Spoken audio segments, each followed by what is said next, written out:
What's up? We're going to be skinning this goat today. His name was Rocky. He got out, ate himself to death apparently. A friend of mine gave him to me. I've only done a few of these. They're a little bit different. What I've been doing is coming around the horns here with a razor knife, trying not to get into the skull because you don't want to scar that if you're trying to clean it for maceration or beetles or whatever. So first thing I'm going to do is make a few cuts around this horn, see if I can't get in there. And yeah, it's going right through. Getting behind is going to be the hard part. The last couple I did right through here was the toughest part. Other than that, it was just about like skinning any other head I've done.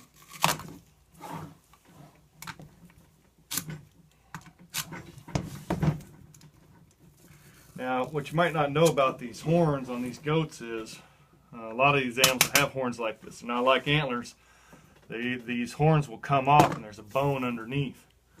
So once you get them wet and hot, you can pull these sheaths right off.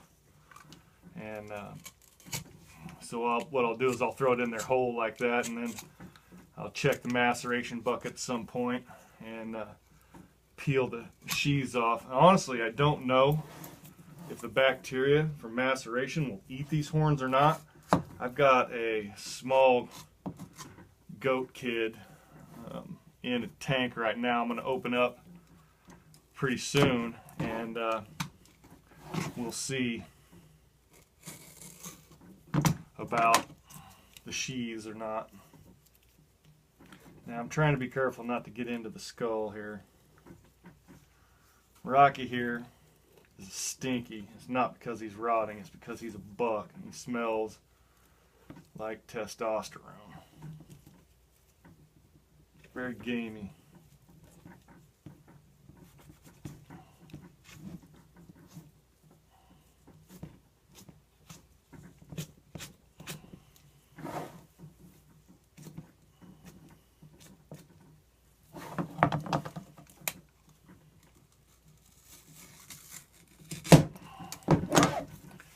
He's got quite a beard on him. He was a good looking goat at one point, poor guy.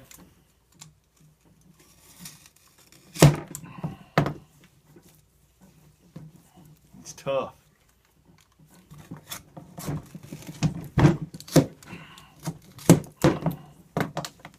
There we go. Got through that hide for the most part. Covered in goat hair.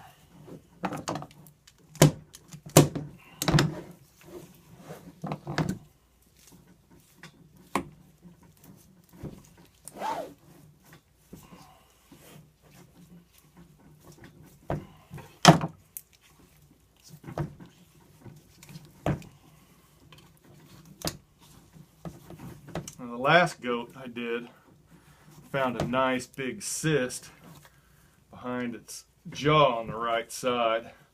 That was interesting. If you go through my videos, you can find it if you're up for that kind of thing.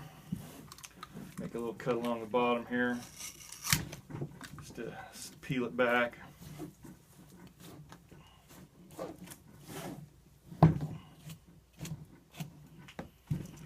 I'm going to be shop backing up some serious hair from this guy. You see that? It's everywhere. I'm actually thinking about getting out of beetles and going just into maceration. Beetles are fun and they're cool to watch. I may keep a few around, but I don't think I'm going to do most of my cleaning with them just because they're kind of a lot of work. Maceration, you can just stick them in, a bucket or a barrel of warm water and forget about them until they're nice and rotten. That's the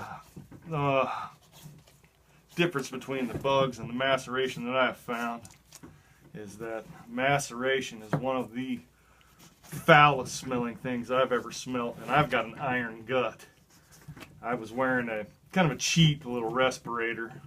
I opened up my first bucket after it'd only been in there for a couple of weeks, and it about knocked me over. It was so strong. I'm gonna go ahead and peel that off there and go, Rocky, you're about half clean.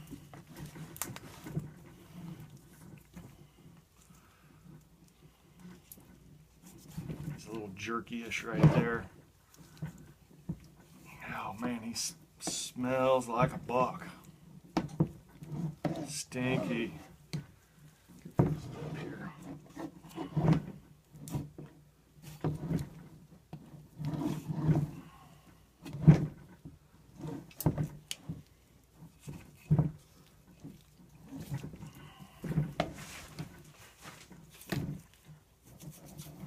Trying to make it so y'all can see what I'm doing here.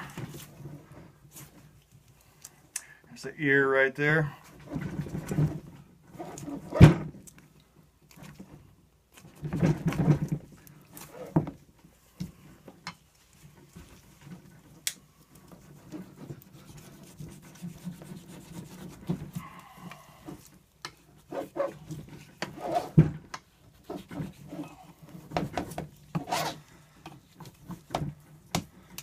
Good thing about doing these heads is you don't have to worry about exploding stuff like on my last video where I had a bladder nearly explode in my face. Got all over me, but I managed not to eat any of it. I was glad about that.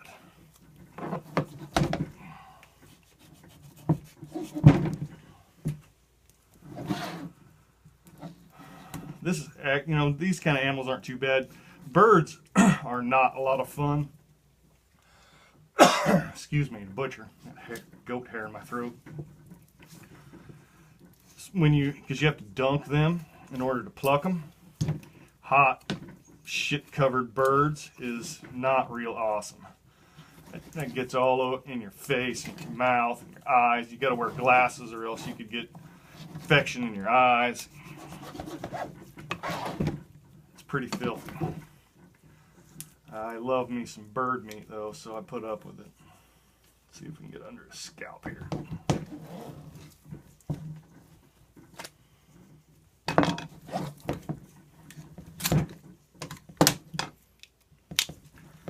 This hide is pretty thick, so I'm not getting onto the bone there, I don't think.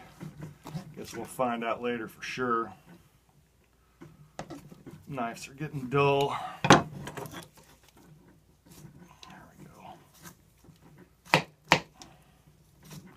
Now when you're preparing for bugs, you really got to take as much meat off as you can. Take the eyeballs and the jaw off, and really try and pull as much off of it as you can. Just because it goes quicker, and a lot of that stuff, some of the stuff bugs really don't care for.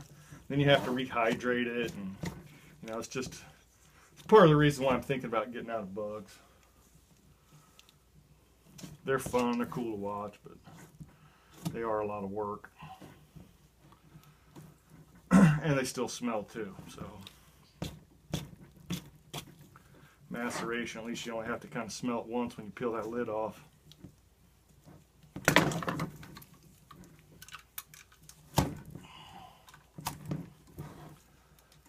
Boy's got some thick old hide on him. Tough Maine goat. My hands are pretty sore. I've been at this for a couple days. I've got carpal tunnel, doesn't make it easy. And a sharp knife would be nice.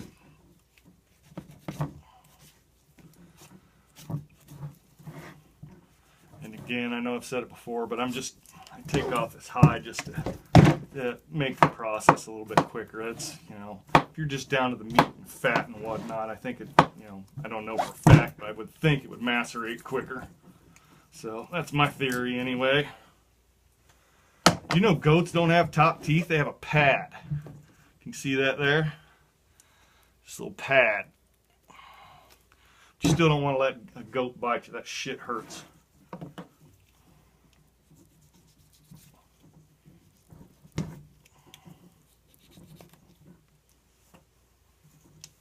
Alright, I'll end up taking some of this neck off too, but you don't need to see that. I've showed you that before.